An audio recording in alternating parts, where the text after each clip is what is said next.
Hola chicos, bienvenidos a su programa de entrenamiento Kudos the Program. El día de hoy vamos a aprender a pensar en inglés. ¿Por qué es tan importante pensar en inglés? Porque resulta que el orden que nosotros utilizamos para hablar, sobre todo para preguntar, en inglés es muy diferente al orden que seguimos en español. ¿Por qué? Voy a hacer un ejemplo muy simple. Voy a hacer esta pregunta. ¿Dónde trabajas? Si se dan cuenta que cuando nosotros hacemos la pregunta, ¿dónde trabajas? ¿Qué sucede? El verbo incluye a quién le estamos preguntando y también incluye el tiempo en el que estamos hablando. Y por supuesto, además de eso, nuestras acciones también incluyen, obviamente, la acción. Entonces, miren cómo nosotros preguntamos en español. Aquí estoy haciendo uso de mi tablero. Entonces, ¿dónde trabajas? Si se dan cuenta que el verbo trabajas ya por sí solo está incluyendo a quién, porque estoy tuteando. Entonces ya con solo decir trabajas, yo ya sé que estoy refiriéndome a tú o a usted. Adicionalmente me indica el tiempo, porque al decir trabajas sé que estoy hablando en presente. Y por supuesto traduce la acción. En inglés no. En inglés el verbo trabajar solamente traduce eso, trabajar. Si yo quiero indicar el tiempo, necesitaré de un ayudante y yo debo indicar a quién. Entonces ahí es donde nosotros necesitamos una ayudita para aprender a pensar en inglés, porque si traducimos esto de manera literal, nos quedaría where work. Y no está bien formulada la pregunta, porque en inglés, como les acabo de decir, nosotros necesitamos de un ayudante que nos delimite el tiempo y necesitamos de un ayudante que nos diga quién hace la acción. ¿Ok? Con eso visto, entonces les voy a indicar cuáles son mis ayudantes. Hoy vamos a ver 4 ayudantes. Vamos a ver el ayudante para presente simple, que ese ya lo vimos anteriormente, que para presente simple utilizábamos do y das. ¿Recuerdan? Y que das lo utilizábamos para he, she, it. Y do para el resto. ¿Y se acuerdan cuál era mi auxiliar de pasado? Muy bien, era did. ¿Por qué? Porque es el pasado del verbo do y das. Acuérdense que estos tres, do, das y did, compartían la misma característica. ¿Y cuál es la característica que compartían do, das y did? Que no traducen absolutamente nada, que su única función es indicar el tiempo en el que estamos hablando. Recuerden, do, das y did no traducen absolutamente nada, solo se usan para indicar el tiempo en el que vamos a realizar la pregunta. Así que nos vamos a olvidar por un momento que do traduce hacer, ¿ok? Aquí solamente va a ser un auxiliar, ¿listo? Y los auxiliares que vamos a aprender el día de hoy van a ser los de presente continuo. ¿Saben por qué se llama presente continuo? Porque es una acción que continúa sucediendo. Entonces, por lo tanto, mi primera característica es que mi verbo termina en ando, endo o yendo. ¿Y eso qué quiere decir? Voy a poner un ejemplo, trabajar. Si yo voy a decir trabajar, si yo voy a transformar el verbo para que termine en ando, endo, yendo, debería decir trabajando, ¿verdad? Y cuando yo voy a conjugar el trabajando, ¿yo puedo decir yo trabajando? No, yo tengo que decir yo estoy trabajando, tú estás trabajando, él está trabajando. De tal razón que, ¿cuál creen que va a ser mi auxiliar? Exacto, mi auxiliar va a ser el to be. ¿Por qué el to be? Porque el verbo to be es el verbo ser o estar. Y así como yo utilizo en mi pregunta, ¿dónde estás trabajando? En inglés yo también tengo que hacer uso del estar. Por lo tanto, mi auxiliar de presente continuo va a ser am, is y are. ¿Ok? Y al verbo, para que terminen trabajando, le vamos a agregar ing al final. Entonces, quedaría de esta manera. Am, is, are y mi verbo terminaría con ing. ¿Listo? Entonces, ya con estos tiempos vistos, do, das, did y mis 3 auxiliares de presente continuo, les voy a enseñar a pensar en inglés. Para pensar en inglés, nosotros tenemos que seguir 4 pasos. Lo primero que tenemos que identificar es en qué tiempo vamos a preguntar. Lo segundo que vamos a identificar es por quién voy a preguntar o a quién le voy a preguntar, es decir, mi sujeto.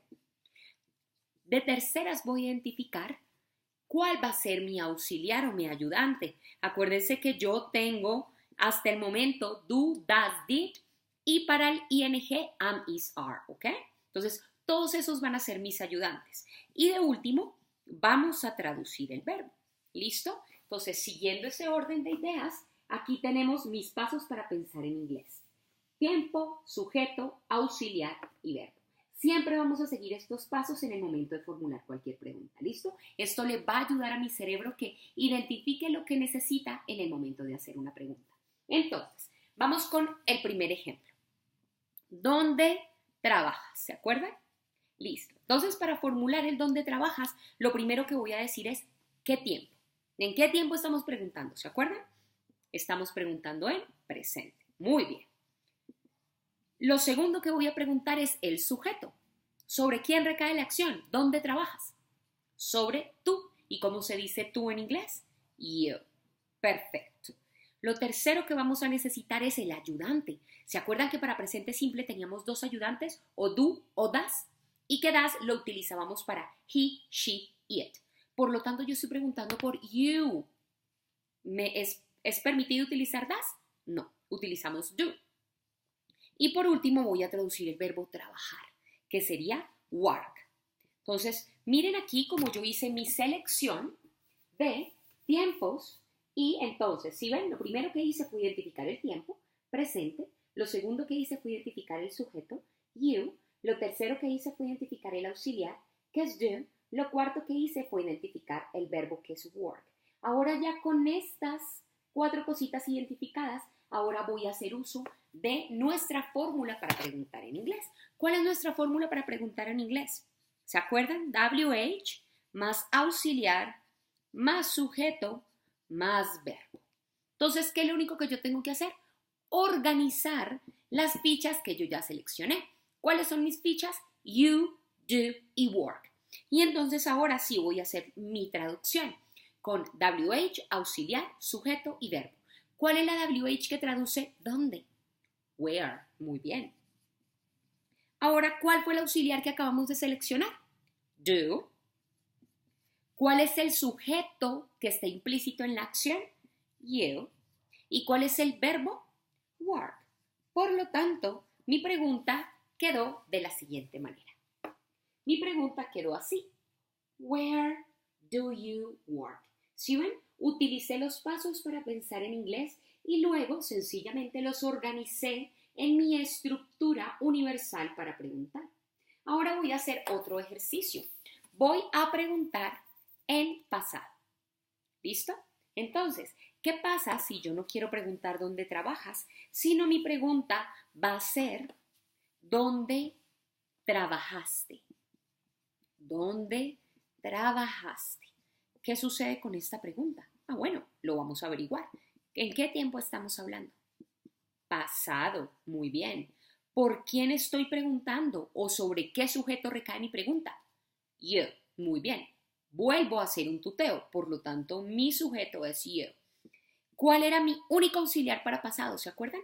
Para presente era do, das, lo que quiere decir que para pasado es did. Muy bien, did. Y mi verbo queda intacto, work. Entonces, vuelvo y les muestro cómo seleccioné mis datos. Entonces, tiempo, pasado, sujeto, you, auxiliar, did y verbo, work. ¿Y ahora qué es lo único que tengo que hacer? Sí, señores, organizarlo en mi estructura para pensar en inglés. Ya mismo lo voy a organizar. Acuérdense, la estructura siempre va a ser la misma. WH más auxiliar más sujeto más verbo más complemento. Listo. ¿Se acuerdan de las fichitas que utilicé? You, did y work. Ahora las voy a poner en mi pregunta. Lo primero que debo traducir es la WH. ¿Cómo se decía dónde? Where. Muy bien. ¿Cuál fue el auxiliar que seleccionamos? Did. ¿Cuál fue el sujeto? You. Muy bien. Y el verbo? Work. ¿Cómo quedó mi pregunta? Where did you work? ¿Ven?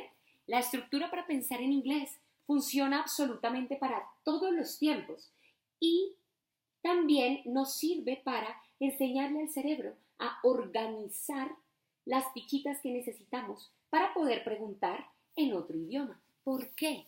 Porque ahí es donde está la clave para nosotros poder aprender y poder entender un poquito el idioma inglés. Porque lo que pasa es que español abrevia mucho Y con el verbo nosotros de una vez identificamos el tiempo y el sujeto, mientras que en inglés sí vamos a necesitar algunos ayudantes. ¿Listo?